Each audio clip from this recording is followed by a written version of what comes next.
নাঙ্গা তরোয়ার নিয়ে বিশ্বনবীর মাথা কাটার জন্য বের হয়ে গেলেন।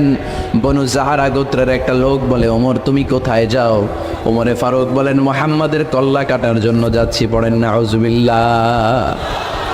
ওমরে ফারুক তলোয়ার নিয়ে ছুটলেন, পাগলের মতো ছুটলেন, আর ধৈর্য ধারণ করতে পারেন না। বিশ্বনবীর নূরানি চেহারাটা একবার দেখার জন্য পাগলের মতো ছুটতে আরম্ভ করলেন। ওমরে ফারুককে দারুল আরকামের কাছে আসতে দেখে বিশ্বনবীর চাচা হামজা ইবনে আব্দুল মুত্তালিব এসে বলে, নবী তাড়াতাড়ি দারুল আরকামের ঘর থেকে আপনি পালিয়ে অন্য কোথাও চলে যান। ওই যে ওমর ইবনে খাত্তাব নাঙ্গা তলোয়ার নিয়ে আপনার উপর আক্রমণ করার জন্য ছুটে আসছে গো নবী।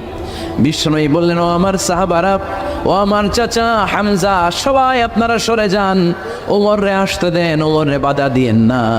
কারণ কিছুদিন আগে তাহাজ্জুদের নামাজ পড়ে আমি আল্লাহর কাছে একটা বিশেষ দোয়া করেছি, আমার